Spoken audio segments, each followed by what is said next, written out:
Good afternoon, everyone, and thank you so much. Good afternoon, everyone, and thank you so much for joining us. My name is Rose Njoki from Event Bank in Nairobi, Kenya. I handle business development for this region, and we are very happy to have you here. Please note that this session is being recorded. Also, if you have a question, there is a Q&A box at the bottom where you can post your question. I can see it's very active on the chat, on the chat section right there. So we want to welcome you today where we present around the theme of how African associations can provide value to their members on the road to recovery. So a brief introduction about Eventbank and who we are.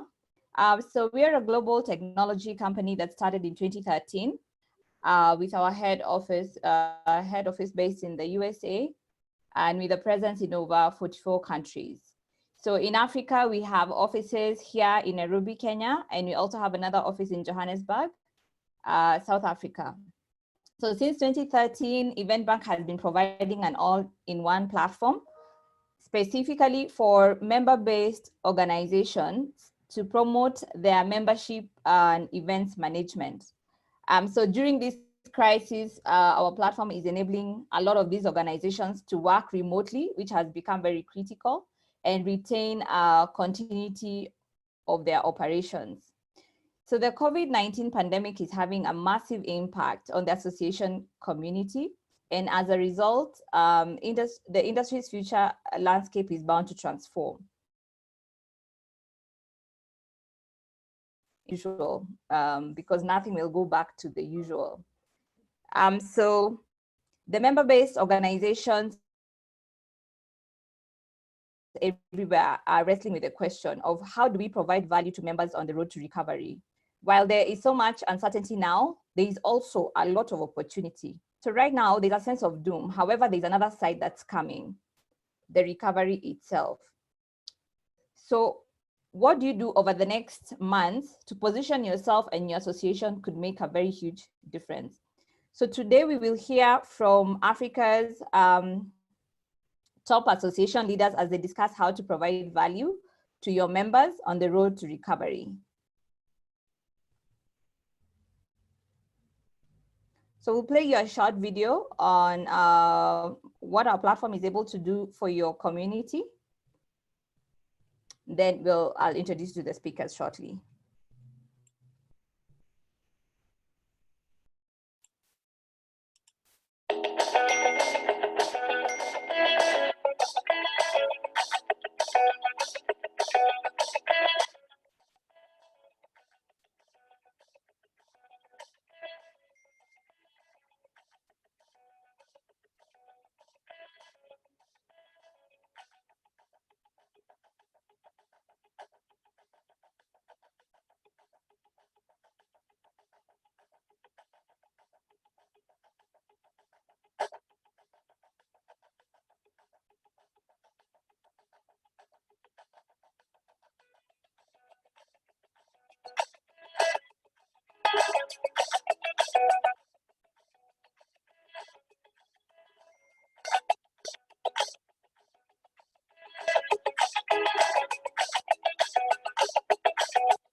Please remember, again, if you have any questions during the discussion, please use the chat box to just post it there and we'll address it afterward to this panel.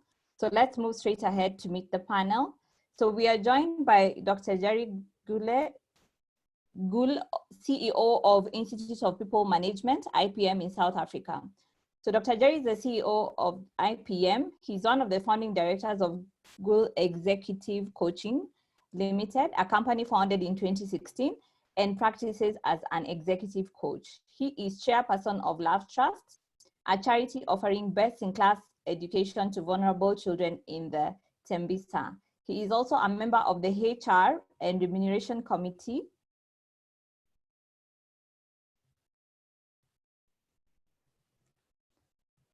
He's also a member of the HR and Remuneration Committee and a non-executive director of the Oram Institute.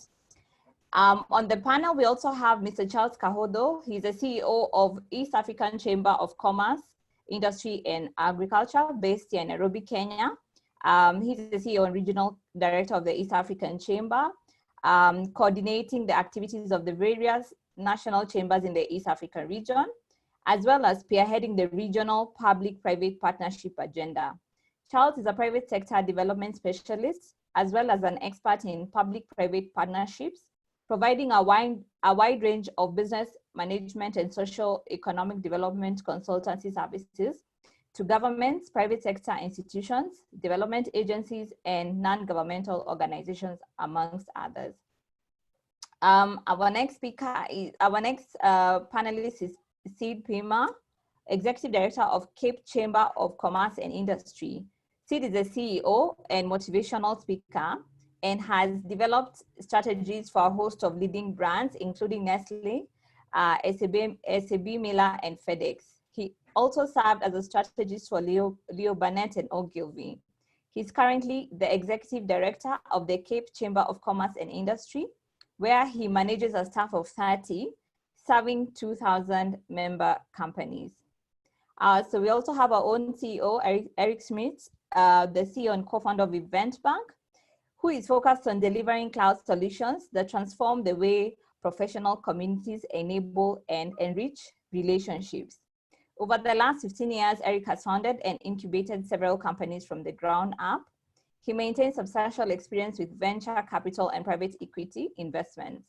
Eric is an elected member of American Chamber of China Board of Governors in 2017, and is recognized as an authority on digital technologies and business in Asia. He has been featured in media, such as the Wall Street Journal, Financial Times, Barron's, BBC, CCTV, China Daily, and numerous other outlets. So I'm going to hand it over to Eric to take us through from here. Welcome, Eric, and as we say in Nairobi, karibu sana. Thank you. Well, welcome everybody. We are extremely happy to be organizing this. It's bright and early, 6 a.m. here in Washington, D.C. And, you know, a few months ago, who would have imagined that we would be able to run a panel like this globally without a choice, without being able to be with our friends in Kenya and South Africa, but a few thousand miles away, here we are.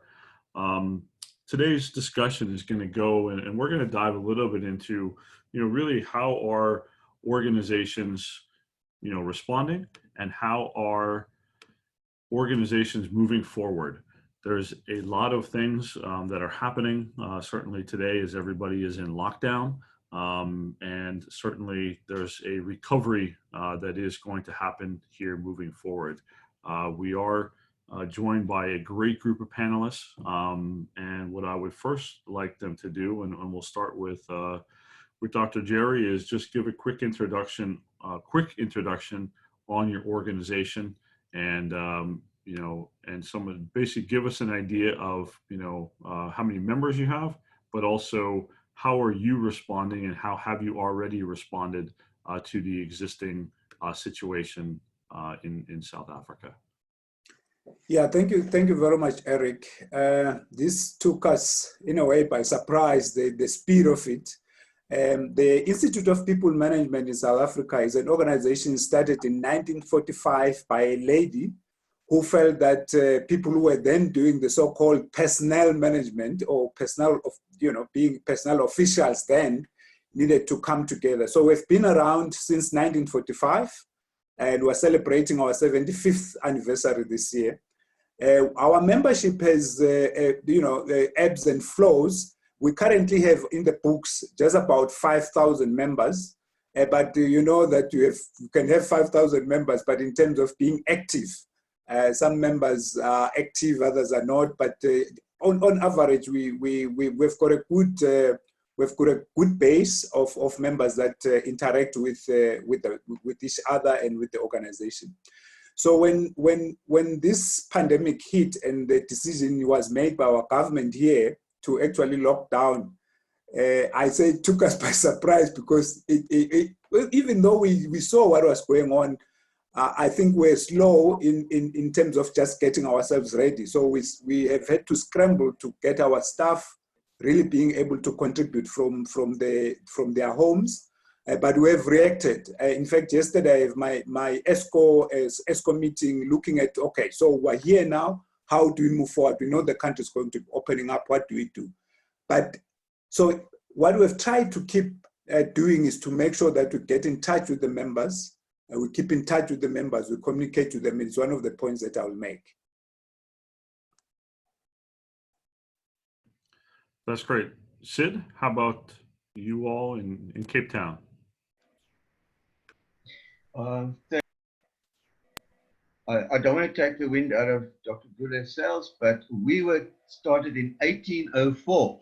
So 1945 for us is a very young organization. We are 216 years old. We have just over 2,000 organizations that belong to the Chamber. And the strategy of the Chamber is very, very specific. It's one word, and that's engagement. The more engaged we have members and potential members, the healthier the Chamber is.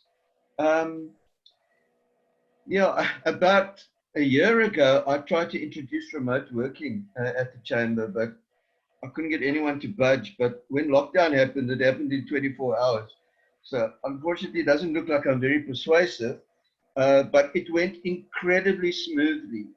Now, I know a lockdown has been devastating for some. We've got food issues, obviously employment. We had high unemployment to start with. That might be affected. But most of my staff have actually adapted to it exceptionally well. And we find that we have migrated the service offering into the virtual arena very well as well. It's been an interesting exercise. As you know, I was supposed to be in New York a few weeks ago. But I've been to New York before. It's very nice, but I've never been in a lockdown before, so that's a new experience.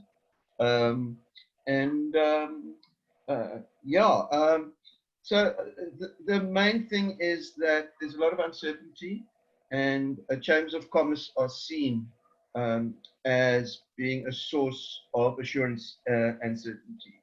And we're dealing with a lot of specific issues. My container's stuck in the harbor. How do I get it out? I've got to get my 11 o'clock staff at night home. How do I do that? So we deal with a lot of specific issues. And so my staff are handling it exceptionally well. And business has to adapt. And obviously there are some sectors that can't. But as somebody mentioned earlier, with this forced change comes opportunity. Absolutely. And Charles, how are you guys reacting, and how has your membership base been taking this? Thank you.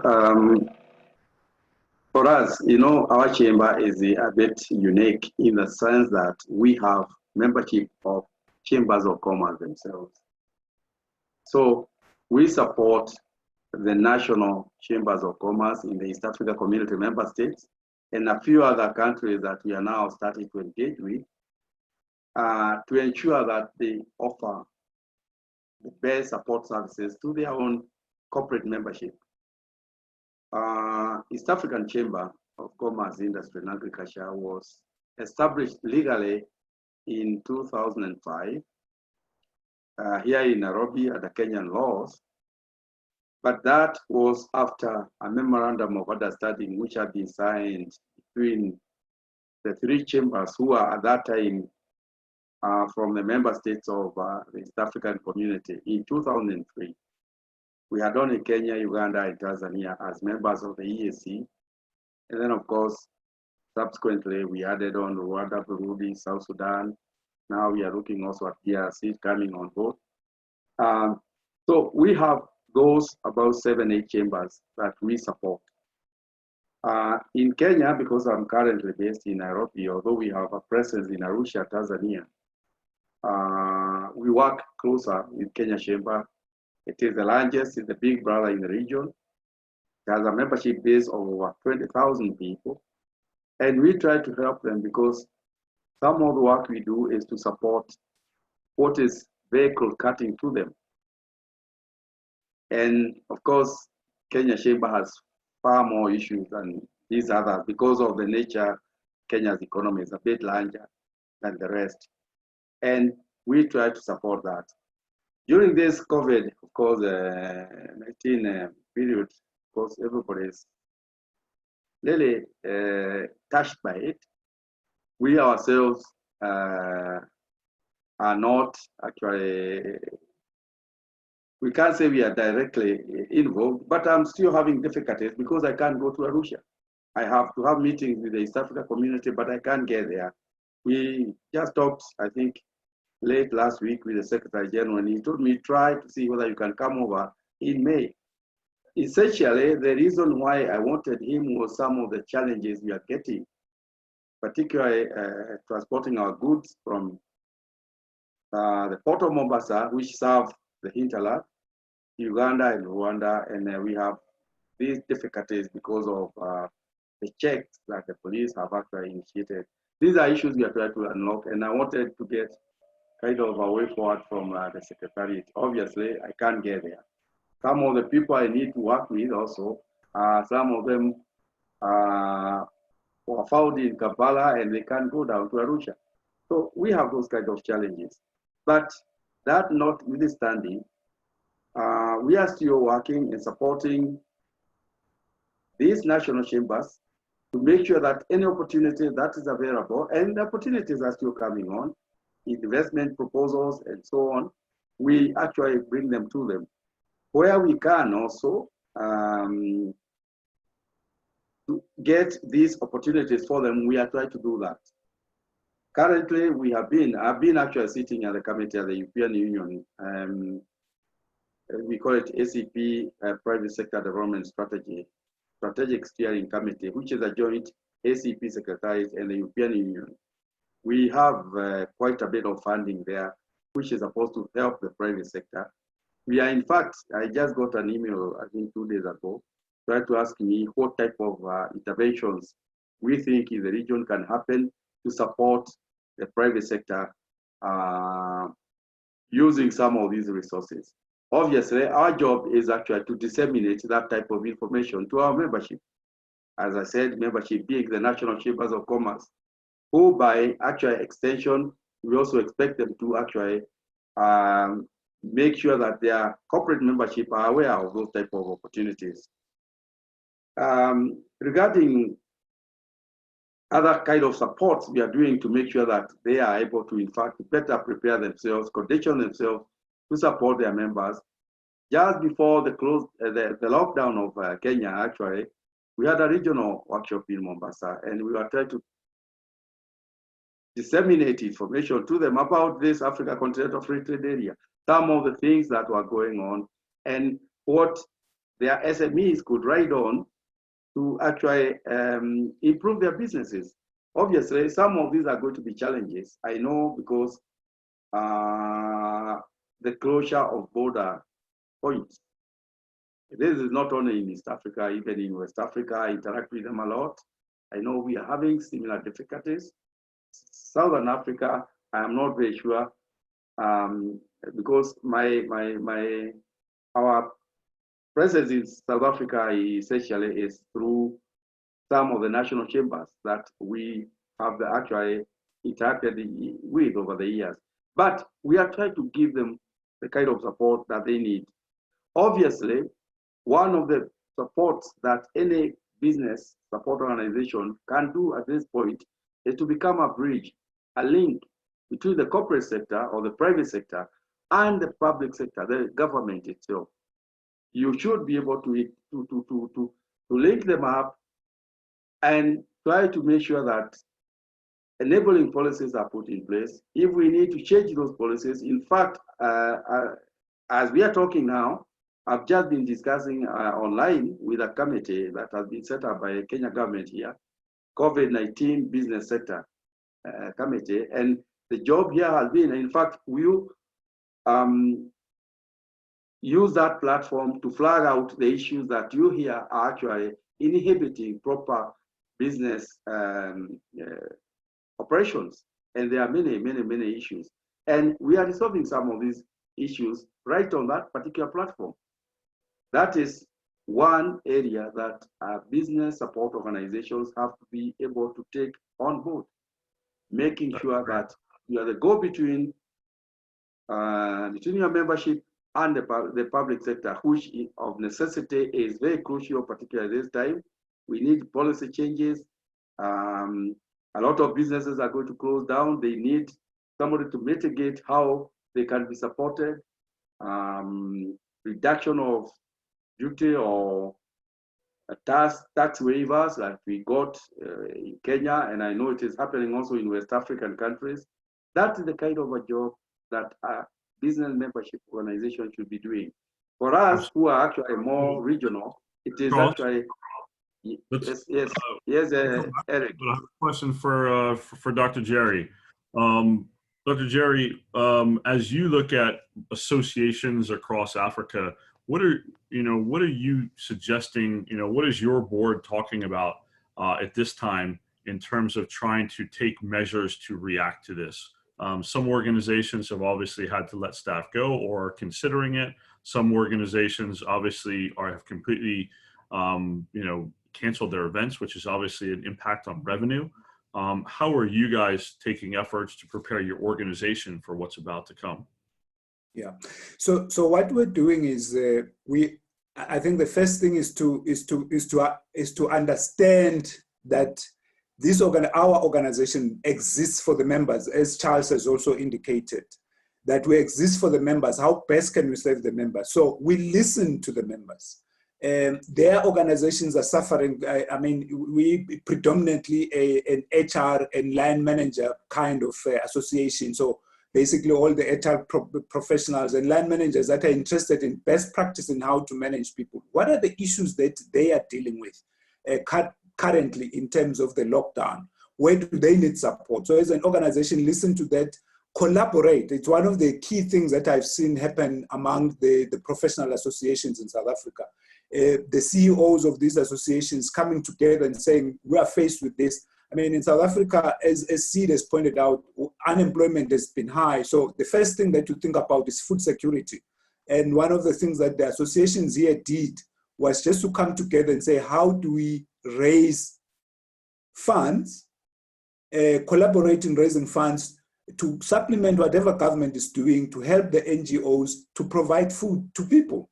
And some of those people are families of our own members. So just to be seen to be member-centric, understand what the members and the individuals are going through. Secondly, what their organizations are needing at this time and how we can then support them. So yes, in terms of operations, staff, it's been difficult in the sense that you're running out of revenue, you're running out of your reserves. What are you going to do? But I think the intention has been, let's try to retain the staff so the staff can support the members, and hopefully the lockdown goes away at some point as it is starting to be eased, and therefore we can have a quick turnaround, as it were.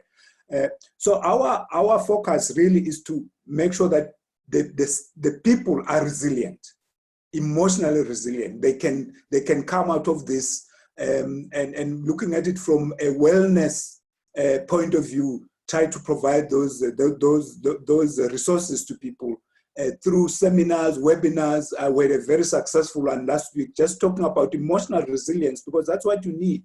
As you deal with all these challenges, you also need to be taking care of yourself. You need to be resilient.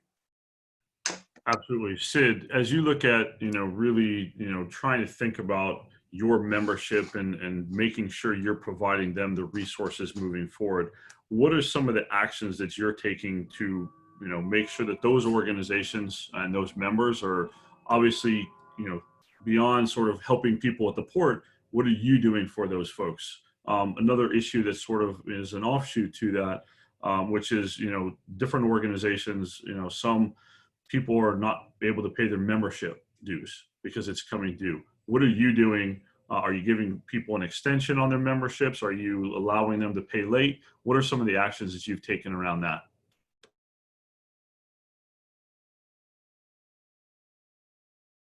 Unmute myself. Yeah. The first thing that we've done is to ensure that our core proposition is still provided, so that our member base sees some value. So we just revisited our engagement strategy and how do you engage with people if they can't physically visit you or network physically.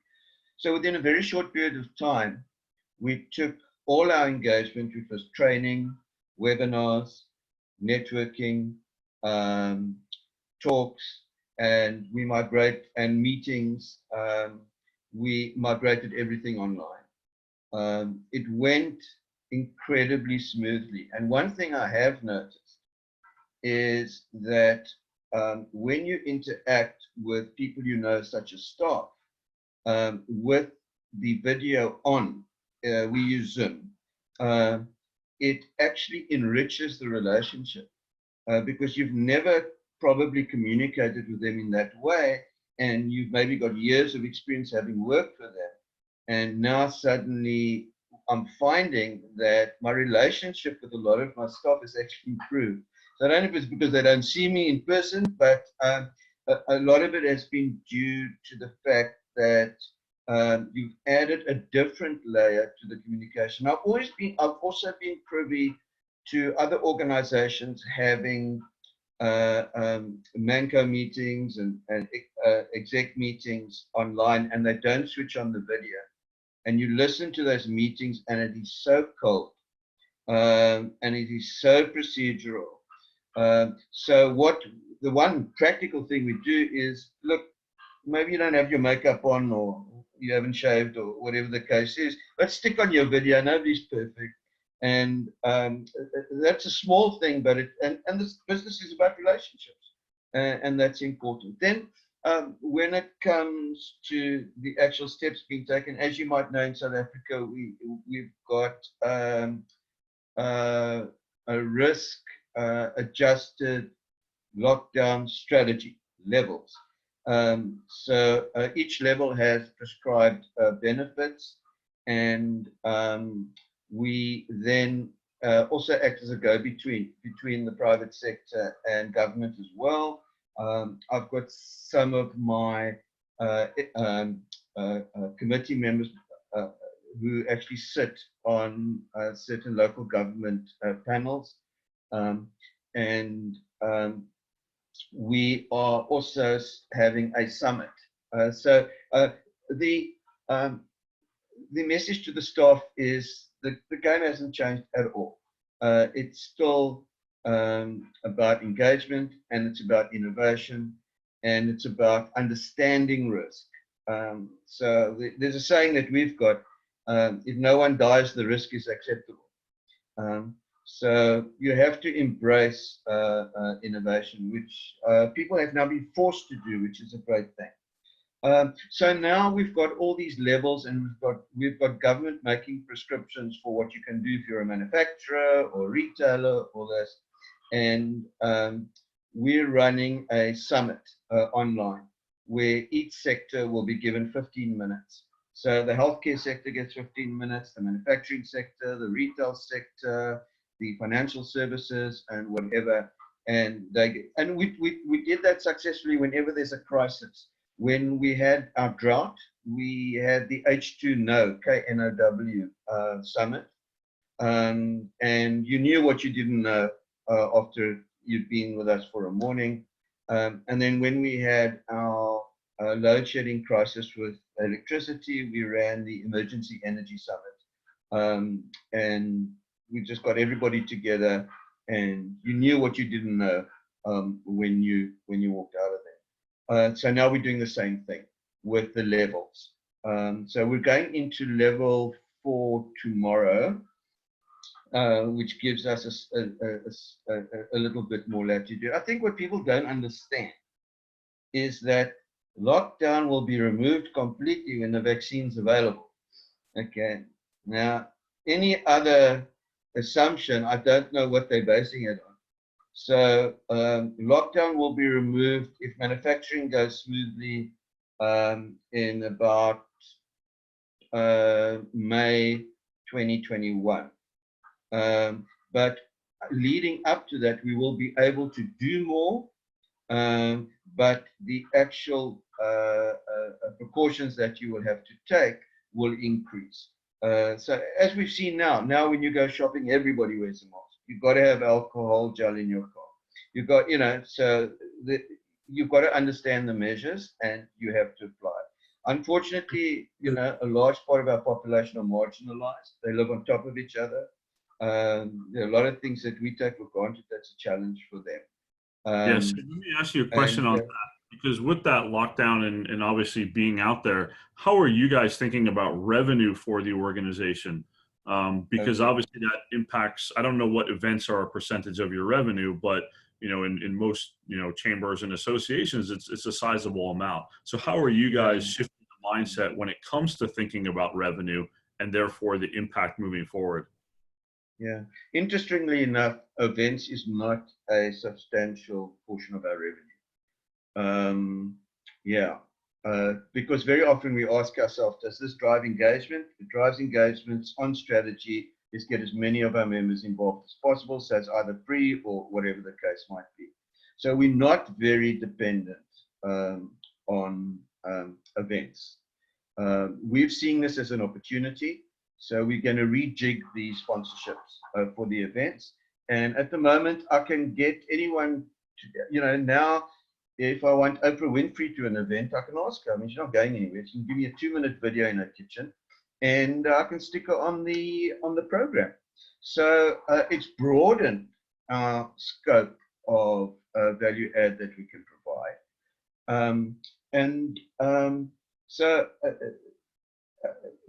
So we've been lucky in that. Our biggest expense, a large expense, and the one that we're addressing is rent. The Cape Chamber is beholden to no one. We pay our way with everything. We get no grants or subsidies, so we pay rent. And we're in the CBD, and the rent has been a substantial percentage of our revenue. And now we've seen that we can successfully operate in a remote fashion. But a chamber has to have a premises. So we're now going to look for smaller premises in the CBD with naming rights and the basics of what we need. When it comes to dues, I'm not going to reduce the dues. What I am going to do is I'm going to up the value. So at the moment, we're thinking, how can I make this a no-brainer? Can I do a deal with an insurance company to give all my members 1 year free lightning insurance? Charles, the lightning is pretty remote, especially in this area. So, what is it that we can do as a value add? Or am I going to say, okay, your subscription cost for the year is 2,500 Rand. Here are 3,000 Rand in vouchers that you can use in the next 12 months. And then I will negotiate with the trainers who we do a revenue split with and say, look, due to the situation, 10% of your attendees for your courses are going to be free. So those are the people who will use the vouchers if we go that route. So you've got to focus on adding value, and you can't step down. I mean, chamber fees are inexpensive enough as it is. For us, when you're not going to go to the grocery store and they're going to start giving you stuff for free. When that happens, maybe we'll reconsider it. Dues. The challenge now is you've got to provide added value. We made a terrible error about 2 years ago, where we took our monthly billing.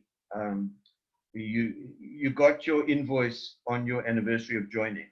So our invoices were spread over 12 months. We were informed by our auditors at the time. I've learned, never take business advice from an auditor, take auditing advice. They said to us, go to a fixed date. And it was terrible. It was really not the thing for us to do. Something can happen just before the due date, which affects all your invoices. And our invoices go out in June, and now we've had the lockdown. Okay, so nearly 100% of our invoices have been affected. A lot of our members are small businesses, and they pay when they've got money. And different businesses have got money at different times of the year. It was just a whole bunch of things. So we've gone back now onto your anniversary date of joining. So that was for us a lesson that was very hard to learn, but hopefully we're coming out of it. So in answer to your dues question, no, I'm not giving discounts, but I have to give added value to encourage people to pay. Absolutely. So Dr. Jerry, as you look at, there's a lot of other associations obviously on this call, if you're giving them recommendations on how to deal with their organization and thinking about strategy moving forward, what would be some of those strategies that you would recommend to them to help get them through and obviously starting to think about the opportunities on the other side of this?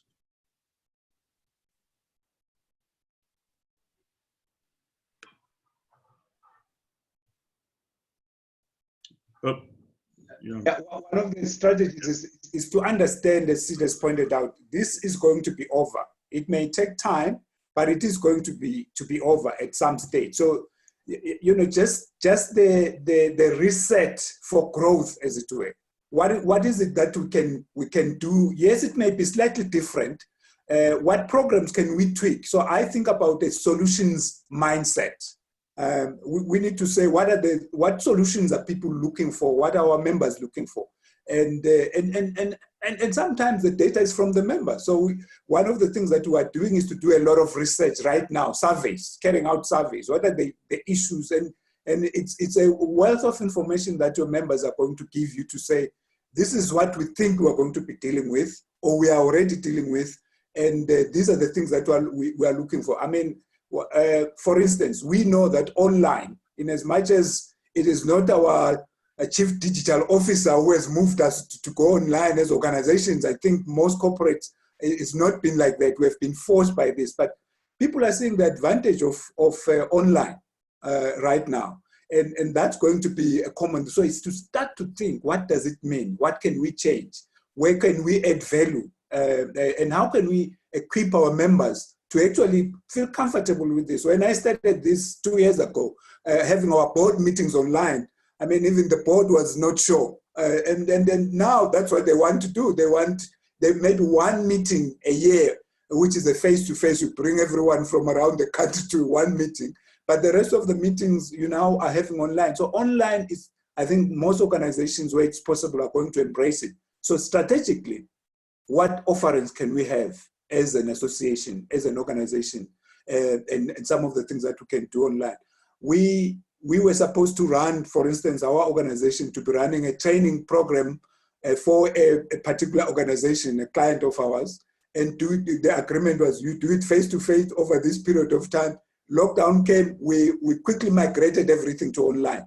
And the staff has embraced, so they're using this time. So it's to think about those things. That's one. Secondly, how associations rely on sponsorships, as it's been pointed out, and it's to engage the sponsors now to show them the platforms that they can use based on online. How can they derive value? And it's actually online opens you not just to your local market, to a global market. So how can we enhance that? Is to think about things like that. Great. And one follow-up question to you that's sort of related, and then I have a question for Charles here. You know, a lot of organizations in their bylaws have a mandatory, you know, sort of annual AGM that has to take place for voting for officers and the board. Obviously, in a lockdown, this is impossible. What do you recommend these organizations to do in order to make sure that they can still elect those officers and obviously the things that go alongside of that? Do they need to amend the bylaws? How do they do so? Because obviously they can't have the AGM. What is your opinion? Yeah. So luckily, I mean, most jurisdictions now accept stuff that is signed, if you will, online. Okay, so that becomes a legal document. So having platforms like EventBank, for instance, where you can engage with your members and hold meetings on these things. But the thing is to make sure that members get familiar with these platforms and are comfortable with these platforms. I mean, the example that Sid just gave us now, that how he has found this thing working. So I would say we migrate our meetings to these sorts of platforms because they are legal, they are binding. Whatever resolutions we make here are legit resolutions. In terms of, particularly in South Africa, I mean, the legal people have said it is actually it is binding if it is done in this particular fashion, and you can show that there is a record for it. So I think my advice would be to use platforms like this, and there are many, and so that's what we would do. Absolutely. Charles, one of the questions that we have here is, you know, a value of both chambers and associations is obviously the continual communication with the government and trying to get policies to align with, you know, supporting the industry growth and maintaining that. Obviously, during a lockdown period and certainly during this challenging time for everybody, this is a huge challenge for organizations to continue to provide that industry, you know, sort of value to those that are their members. What do you recommend associations to do to maintain that, as well as chambers to communication? Are government officials, you know, willing to have these online conversations? How are they reacting? And the second follow-up to that is, you know, in Asia, at least places like Hong Kong and Singapore have started to put out grants to help organizations go digital. Obviously, across Africa, this is a challenge. Most organizations have not been digital. And so have you started to see some conversations with the governments to help organizations become digitally focused by giving them grants or anything? Thank you. These are interesting questions, but yes, we have started seeing a move towards supporting, first of all, the organizations become more digital, adopt ICT as a mode of working. In fact, most of the chambers, Kenya, Uganda, Tanzania, have a lot of online, in fact, interactions with their own membership and with government agencies, particularly if they are offering the certificates of origin. Now, at this point in time, you cannot, in fact, engage a private enterprise to come to your office so that actually you can sign that certificate. You have to use an online certificate, issue it with an electronic signature, and it goes out. So adoption of IT and this new mode of working, where we have to adopt to it, is happening even now. And it in fact was happening prior to COVID-19. I think this is something that we have just enhanced, you know, because right now is a very necessary normal way of doing things, not like what we were at in December 2019, when we were doing it because we could do it or we had the resources to apply to buying those equipment. But now, going forward, it is going to be the new normal, the way we have to start thinking of doing businesses. Now, having meetings online again, this is happening. I have actually meetings myself currently with my board. As you know, the board are the presidents of the various chambers of commerce that constitute the board, and I engage them online.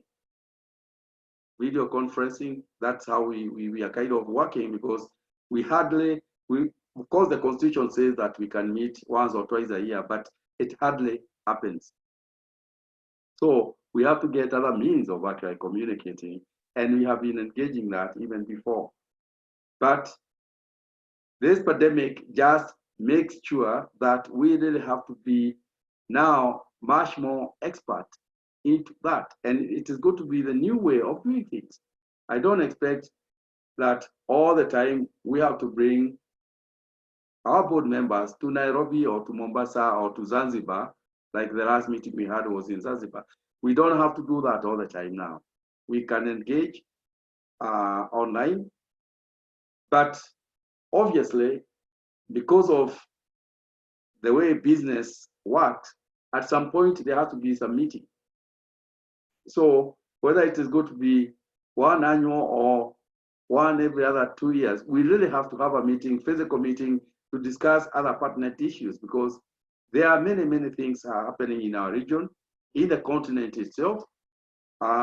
We also, for me, I'm looked into an African Chamber. In fact, we do a lot of online discussions in our platform currently, and there's West African Chamber also. The equivalent of East African Chamber is called West Africa, Federation of West African Chambers of Commerce. We are doing a lot of work together online, and making sure the government listen to what the business sector is saying, still online. So what COVID has come to do really is to just make us better experts into something which we have otherwise been doing. Secondly, online conversations now become even better for actual businesses. I think it's Jerry who has just said that you can, in fact, as part of revenue earning capacity, start using your online platforms to start advertising as a way to generate revenue. You actually ask some of your members to upload some of the products, new products they're actually launching through your platforms. We are doing that at East Africa Chamber. We sometimes carry events for people who are actually going to handle events themselves. We are promoting Event Bank to our regional chambers to make sure that they use that particular platform to manage their own events, because we think is a live platform that is promoting what you call online news, online communication for revenue generation. Now, for East Africa Chamber, I would like to add on to what Sid talked about in terms of how do we actually start thinking about revenue generation. I think you are not able to ask me that question, but I would like to answer it, because we must start innovating and thinking new ways of existing. The membership fees is not going to be enough anymore to actually support what we would like to do for us in East Africa, to support the chambers of commerce, to build their capacity, to make sure that they are performing in a manner that is impacting positively to their corporate members. That is one of our mandates. But how do we do that without resources? So 1 year ago, in fact, we had a board meeting, the last board meeting, which was physical in Zanzibar. And we requested the board to approve, one, that we could, as a platform, as a chamber platform, we could also do some consulting work. They have accepted that, and we have actually legally established an EACCIA Consulting Limited. And the work for that is, in fact, try to see that instead of actually looking for how do we support Kenya Chamber or Uganda Chamber or Tanzania Chamber, and then we look for individual consultants outside, we can do most of that work ourselves. Okay, even if we have to hire somebody from outside, but a revenue source will come from that particular activity. As I told you, I'm looked into this program of the European Union. We know that they need a lot of interventions in Africa, in Caribbean, in Pacific. And they had a lot of money, about 600 million euro, that was actually budgeted for private sector development activities. Obviously, because of our lack of capacities in our own small ways in Africa, in Caribbean, and Pacific, Most of that money has actually been given out, but the people who have been benefiting are the major consulting groups in Europe. America, of course, cannot touch that money because it is European Union money. But all the rest have been benefiting. And in fact, we have been discussing this as ACP group, as ACP membership. How do we actually tap into that kind of thing? You can only tap into it if you have a formalized structure that can be used to support interventions. Because a chamber of commerce of necessity cannot in itself go out and do consulting work. In fact, last year, I had been requested by the ACP Secretariat as East African Chamber, can you be able to organize the event in Nairobi? We know we had ACP Heads of State Summit here in Nairobi. But eventually, the government said, no, Chamber of Commerce cannot be seen to be consulting. Obviously, we lost out of business opportunity, and for that reason, we decided to go that route. I'm just saying some of this we are doing is so that we can be able to empower ourselves, so that in turn we can empower our own membership, which is the chambers of commerce, individual chambers of commerce. Uganda Chamber needs an intervention. Burundi, I would like to go there and we deliver some intervention, all those kind of things, but we need money to do it. So we, as a regional apex body, we also have to get ways within which to generate some revenue so that even in this uncertain times, we can be able to support some of these members of ours in our own ways, over and above what we are doing to them, because we get a lot of opportunities in our secretariat and we disseminate that to them. That is essentially what I can say for now. But there is a lot, as I said, we can do to generate revenue. I think right now we have opened up that new consulting company is going to start training on public-private partnerships. This is an agenda that the region has embraced very wholesomely, and we are going to start training on that. We signed just at the end of last year an MOU with a company in UK to build our capacity in that area. So we are going to start getting that moved on so that we can develop, a revenue base which will make us start moving and working to support our own members. That's very good. Very important. I think Dr. Jerry, I've answered that for now. You have something else to add on top of that?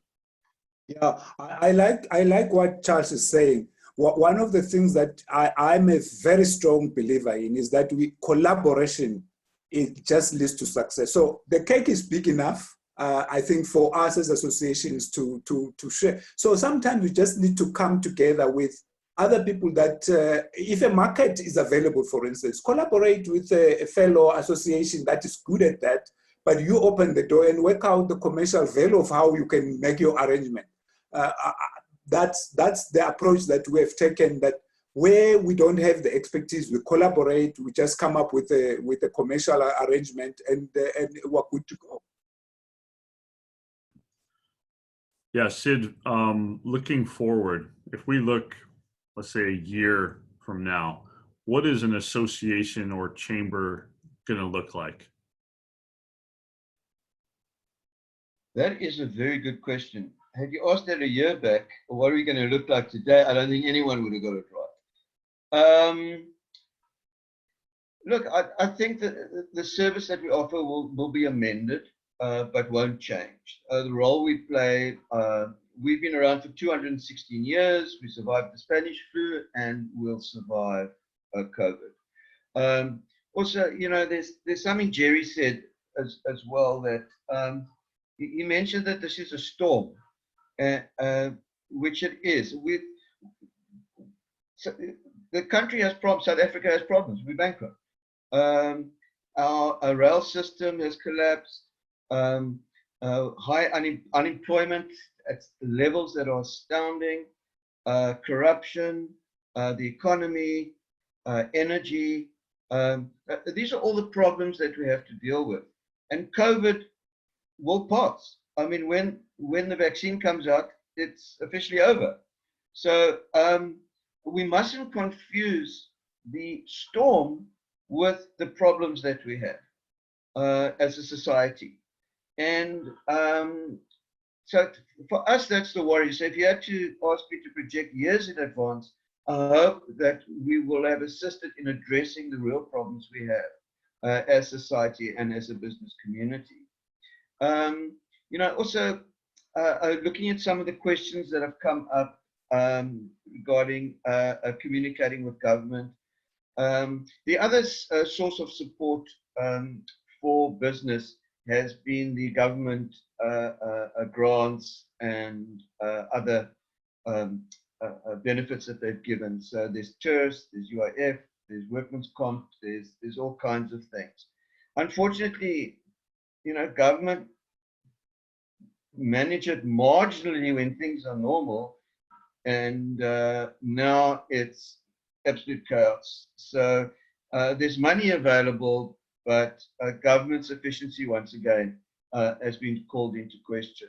And our role is to try and facilitate the process and to try and assist them in making prudent decisions, because they're making really good decisions when it comes to COVID, but they've got a history of making really bad decisions. You know, that's hopefully, and we've got a great relationship with local government. We've got a great relationship with our provincial government. We don't have a very strong relationship with national government. I think it's because they see us as regional. But also, you know, we're totally independent. We say what we like, and if we see government doing something we don't like, we speak up. And that maybe helps the relationship as well, because, you know, they know if they, it's going to be in the newspaper the next day. But we've got a healthy relationship with government. We sit on, whenever there's a crisis and there's a committee called, the chamber's very often on that committee. We're on the COVID, a local government committee. There's, when energy happened, we also were on that committee. So what Jerry said, describing this as a storm, as opposed to a hole in the boat, which is why you're really going to sink, is really an important distinction. You're not going to stop plugging the hole because there's a storm. It just makes things more difficult. Then also some of the questions, creating continued value for your members. I think the formula hasn't changed very much. Just revisit your basic formula and just intensify how you can apply that. Then there's just one other comment about internet weak signals in far-flung towns. It's not only in far-flung towns. I live in a suburb, a dense suburb very close to the city, which prides itself on its technology advancement and everything else. And I think my megabytes, they've told me I'm getting 20, but I think I'm getting about 5. So that seems to be a problem with everybody. And then the other question, are webinar seminars offered free of charge? Yes, a lot of them are. Our non-members, we do charge a token fee, but we see it as cost of acquisition. So you want to come to our seminar and you're not a member, that's fine. But there might be a fee which you need to pay, and somebody's going to call you, and you're going to give us your details, and we're going to start a relationship with you after the event. That's great. Dr. Jerry, what's an association or chamber going to look like a year from now? I think we will look fresher, if you will. I think we have to make sure that there is a rebirth that happens. I think our services are going to be streamlined, but the core services, that resulted in this association being around, I think those core services will remain. It's just how we deliver them. I think that will change.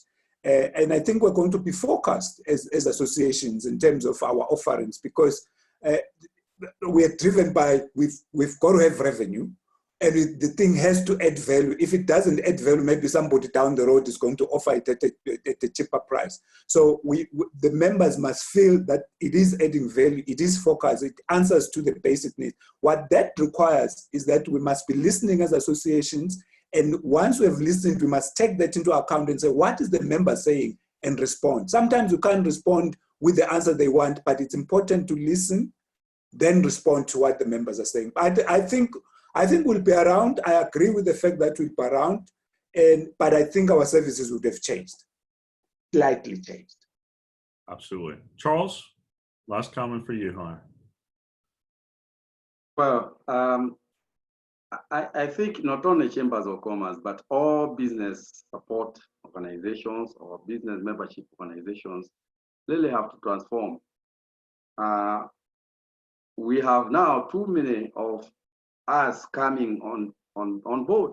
In fact, in Kenya, if I may tell you, we have over 20 business membership organizations.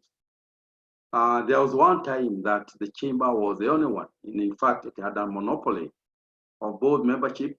They could recruit from anywhere and the revenues that come with it. But right now, there is that competition.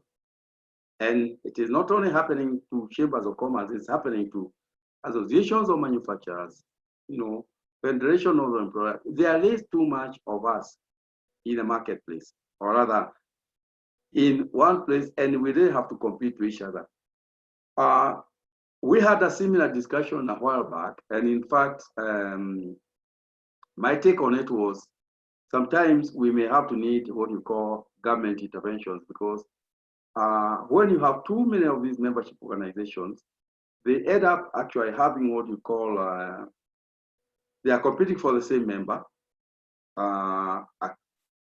Let's say Kenya Chamber will have like Kenya Port Authority as its own member. Our Association of Manufacturers will have the same company as the same member. The Federation of Employers will require the same company. You find they are also being spread very thin. So there has to be at some point a way that you can say, we need to streamline this and harmonize activities. In East Africa, we are trying to do this because we know that a chamber of commerce is essentially a trade facilitation tool. It gets an item from production to consumption to where it has to be consumed. It becomes an intermediary for that. Okay, assuming that we have a manufacturers association, okay, they can be limited to production and policy advocacy issues that relate to that type of lower part of the value chain. And then the Chamber of Commerce takes it on board to the other consumption, trade facilitation, and taking it across the borders. So for me, a future of the Chamber of let's say membership, business member support organization is going to be actually crucial. But government at some point, it has to kind of intervene. We need to regulate how all these organizations are coming into play, and indeed see how we can streamline them so that instead of competing to the extent of becoming, in fact, they become enemies in the marketplace, they need to be streamlined. We have this in places like the West Africa. Chambers of commerce are very much streamlined and they have certain functions recognized by government. We, on the other hand, we opted to go for the type of the so-called Anglo-Saxon Chamber of Commerce type of operations, meaning that we assumed a lot of independence. We want the government to do nothing with what we are doing in our secretariat, but that in itself brings in a bit of a complication.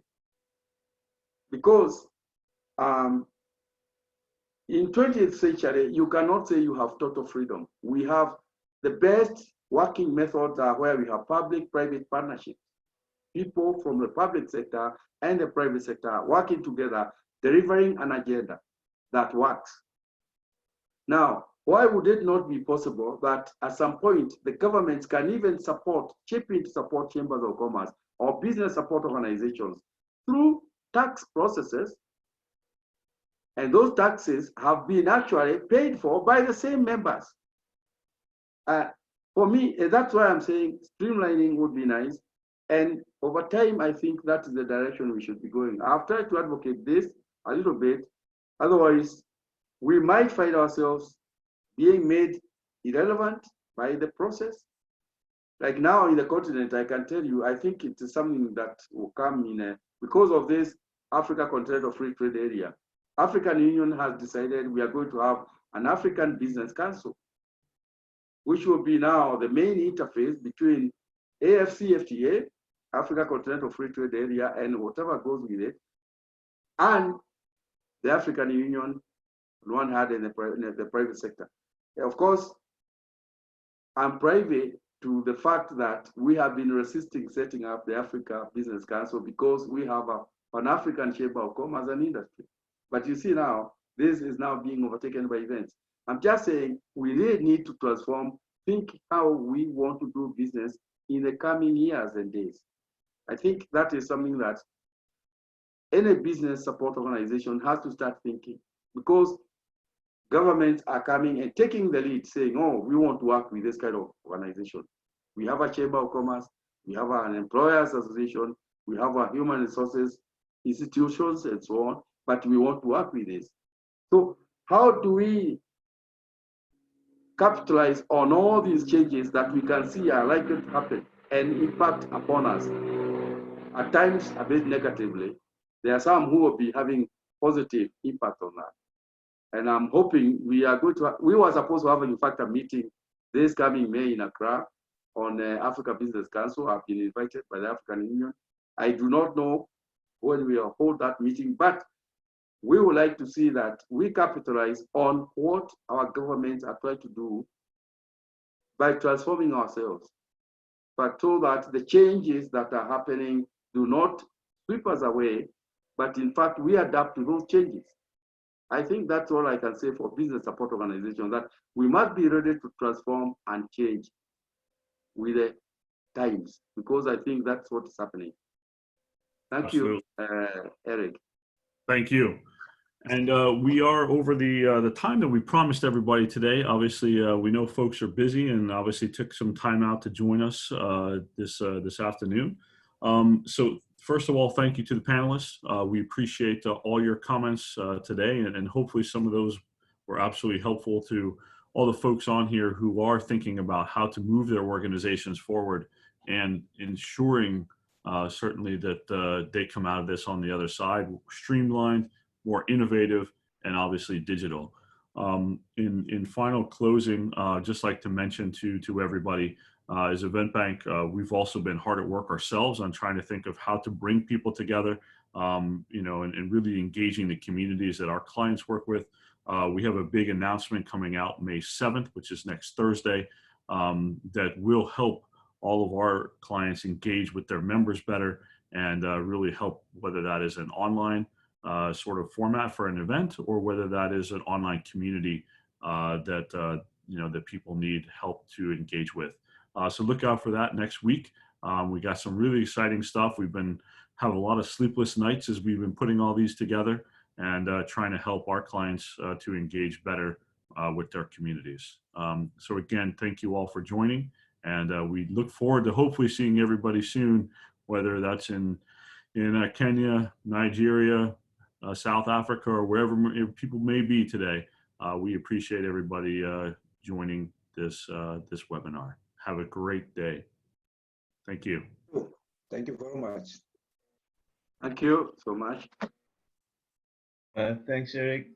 Thanks, Charles. Thanks, Jerry. Thank you, Jerry, Eric, and Sid, In and touch. Rose, Thanks. and Bye. Juliet. Bye. And I look forward to seeing you someday. Absolutely. Thank you. Likewise. Just bye-bye.